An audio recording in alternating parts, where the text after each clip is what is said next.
The sound that ended my marriage wasn't dramatic. No shouting, no glass shattering, no drawn-out argument echoing down a hallway. It was a single, controlled click from the other side of a door I owned, a door I had chosen, paid for, decorated, and believed would always open when I came home. Instead, it sealed shut like a verdict. For a moment, I stood there without moving, my hand still hovering near the handle, as if hesitation alone might undo what had just happened. The hallway lights were warm and expensive, designed to make everything feel welcoming, but in that instant they felt sterile, almost interrogative, like they were asking me how I had miscalculated something so fundamental. Then, his voice came through the intercom, smooth in that rehearsed way he used when he wanted control over a situation, when he had already decided the outcome and was simply performing the delivery. He spoke my name like it no longer belonged to me in the same way. He informed me, calmly and without hesitation, that I no longer had any claim to the space behind that door. Not emotionally, not legally, not practically. He didn't raise his voice, didn't insult me, didn't hesitate.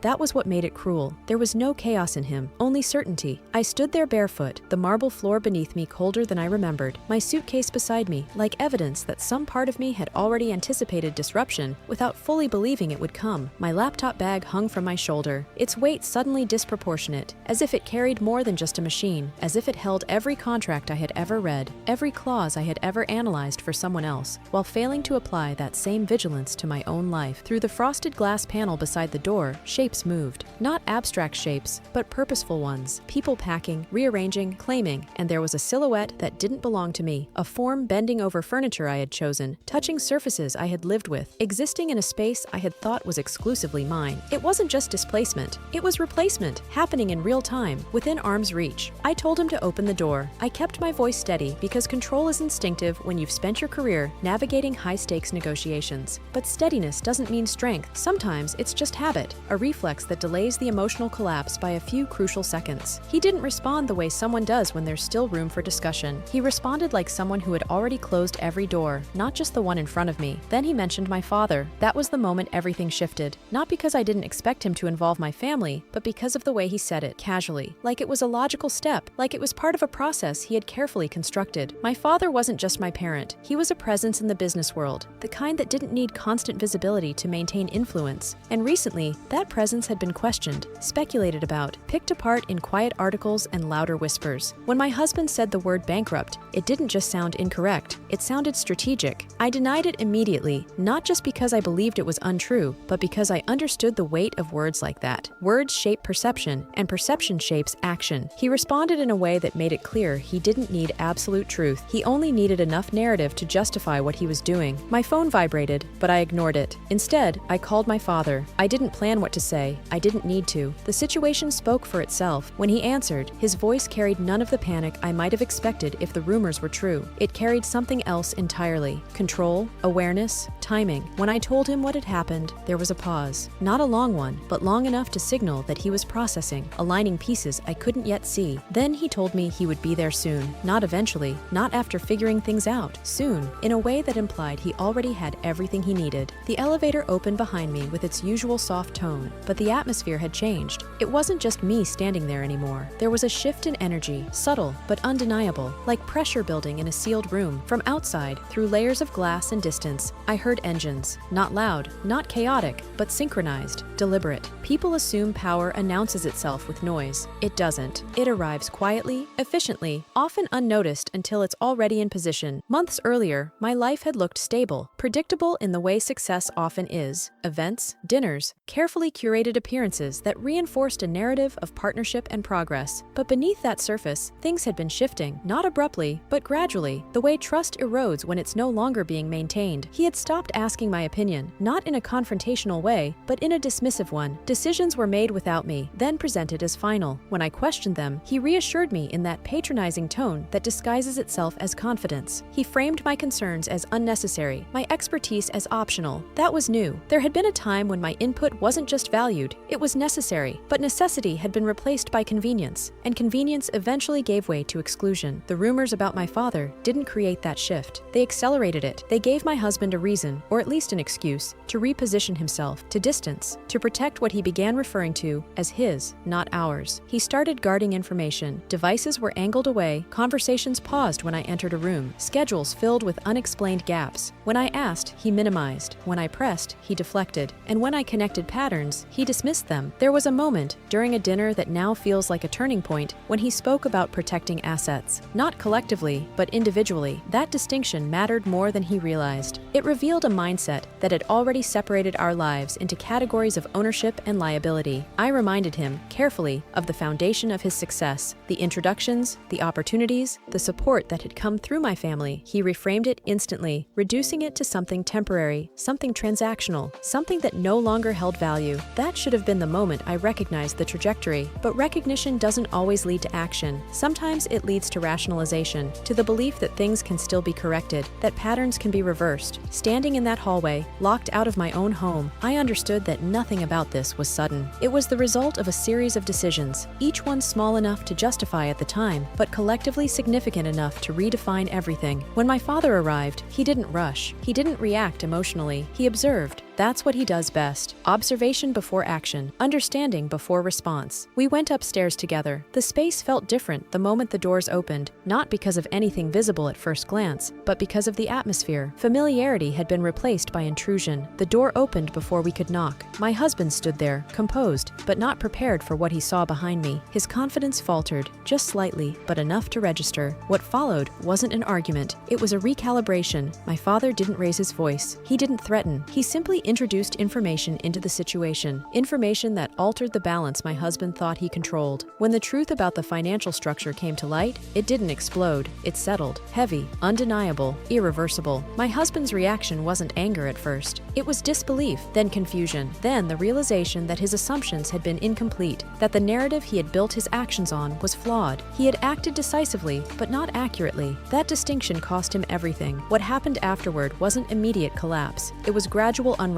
Systems he relied on began to shift. Support he assumed was stable became conditional. Relationships that seemed secure revealed their underlying calculations. I didn't need to destroy him. I didn't even need to attack. I only needed to stop protecting him. That was the real turning point. For a long time, I had absorbed inconsistencies, corrected mistakes quietly, maintained a version of reality that benefited both of us. When I stopped doing that, the truth surfaced on its own. Exposure is different from confrontation. It doesn't require volume. It requires clarity. In the days that followed, everything he had built on misrepresentation began to adjust. Not dramatically, but definitively. Positions were reevaluated, decisions were questioned, authority was limited. He tried to recover, to renegotiate, to reframe, but once credibility is compromised, every attempt to restore it is filtered through doubt. When he finally asked what I wanted, the answer wasn't complicated. I didn't want retaliation. I wanted accuracy, public, undeniable accuracy. And that's what happened. Not through spectacle, but through acknowledgement, through statements that couldn't be retracted, through admissions that couldn't be reframed. The end of our marriage wasn't marked by a single moment. It was defined by a series of realizations, each one reinforcing the last, until there was nothing left to question. I left that penthouse eventually, not because I had to, but because I chose to. Spaces hold energy, and that one had absorbed too much distortion to feel like mine anymore. I moved somewhere smaller, simpler, not as a downgrade, but as a reset. There's clarity in reduction, in removing excess, until only what matters remains. My father visited once. No entourage, no display, just presence. We didn't talk about what had happened in detail. We didn't need to. The outcome spoke for itself. When I stand by the window now, looking out at a city that continues moving regardless of individual stories, I don't think about loss the way I used to. I think about understanding. I understand how easily perception can be manipulated, how quickly loyalty can shift when circumstances change, how important it is to verify, not assume. And I understand something else, something that took longer to recognize, but matters more than everything that came before it. Silence isn't absence. Calm isn't weakness. And the people who underestimate that are usually the ones who learn the hardest lessons.